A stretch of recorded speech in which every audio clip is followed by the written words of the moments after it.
అందరికీ నమస్కారం. నేను డాక్టర్ మాతల ఆనందరావు, ఎండి ఆయుర్వేద, గవర్నమెంట్ ఆయుర్వేద డిస్పెన్సరీ, విజయనగరం మహారాజా హాస్పిటల్. ఇది చాలామందికి వచ్చే సమస్యలు కేవలం ఆహారం తీసుకునే విధానం వల్ల మాత్రమే 75% జబ్బులు వస్తాయి. అసలు ఆహారాన్ని ఎలా తీసుకోవాలి అనేది మన పూర్వ ఋషులు లైక్ చరక, సుశ్రుత, వాగ్భట్లు చాలా చక్కగా చెప్పారు. ఏం చెప్పారు? హితబుక్, మితబుక్, రుతబుక్, క్షుధాబుక్ అండ్ సమ్ బుక్స్లో క్షేకాబుక్ అని చెప్పాయి. అంటే అర్థం ఏంటి? హితబుక్ నీ శరీరానికి హితమైనది, మితబుక్ మితముగా ఋతువును అనుసరించి తీసుకో.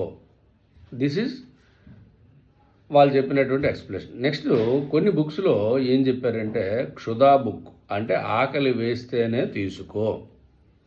మరికొన్ని బుక్స్ శాఖాభుక్త్ అని చెప్పాయి, అంటే శాకాహారం. కానీ శాకాహారంలో మళ్ళీ పెంచుకోవాలి.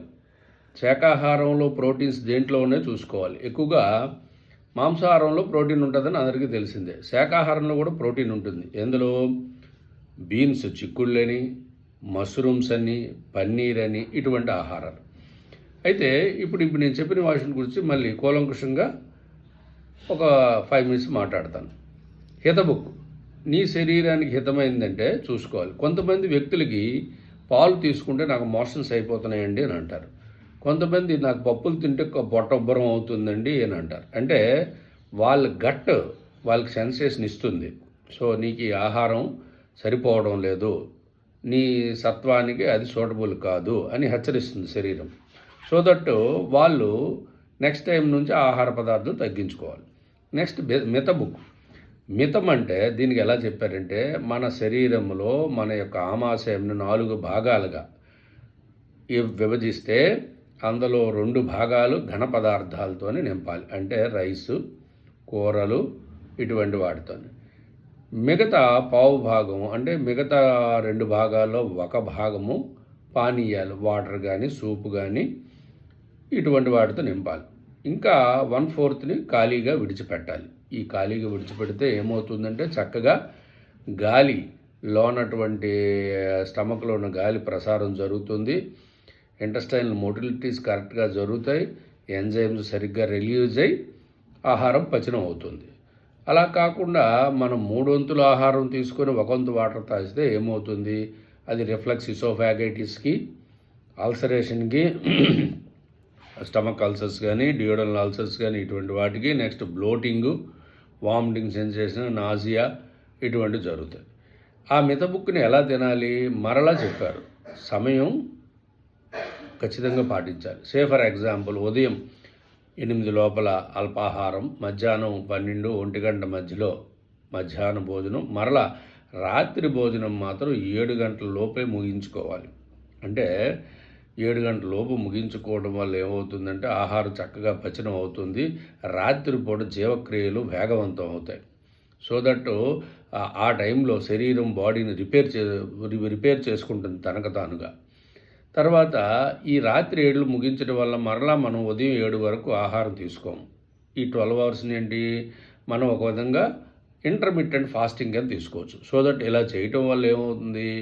మన యొక్క లోపల టిష్యూస్ రిపేర్ జరుగుతుంది, చక్కగా బాడీ డీటాక్సిఫై అవుతుంది, జీర్ణక్రియ చక్కగా జరుగుతుంది, మల విసర్జన ఇవన్నీ చక్కగా జరిగి ఆరోగ్యవంతంగా మనిషి ఉంటాడు. దిస్ ఈజ్ మితబుక్. అండ్ రుతబుక్ ఋతువును అనుసరించి తీసుకోవాలి. అంటే ఫర్ ఎగ్జాంపుల్ వేసవి కాలం ఉంది. వేసవి కాలంలో ఏంటి? శరీరానికి కాస్త చల్లదనం చేసే కొబ్బరి నీళ్ళు, చెరకు రసము, ప్రొవైడెడ్ డయాబెటీస్ లేని వాళ్ళు, తర్వాత మజ్జిగ, పెరుగు ఇటువంటి పదార్థాలు తీసుకోవాలి. కానీ వేసవి కాలంలో బిర్యానీలు, మసాలాలు తింటే ఏమవుతుంది? గ్యాస్ట్రిక్ డిసీజెస్, యానల్ డిసీజెస్, డిస్కంఫర్టు, నిద్ర సరిగి పట్టకపోవడం, డైజెస్ట్ అవ్వడం ఇలాంటి సమస్యలు ఉంటాయి.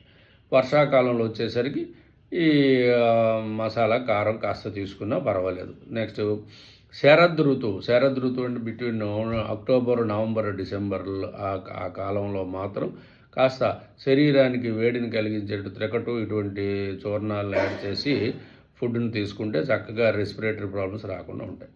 నెక్స్ట్ క్షుధాబుక్. క్షుధాబుక్ అని ఎందుకన్నారంటే గత రాత్రి తీసుకున్న ఆహారము జీర్ణమైందని సెన్సేషన్ నీ శరీరం నీకు చెప్తుంది.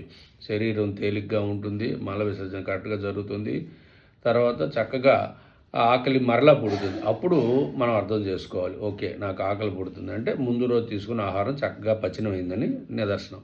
అప్పుడు దాన్ని మనము ఆ యొక్క క్షుధాబుక్ ఆహారాన్ని తీసుకోవాలి. ఈ విధంగా ఆహార విధానాలు పాటిస్తే మంచి ఆరోగ్యం కలగడానికి అవకాశం ఉంది.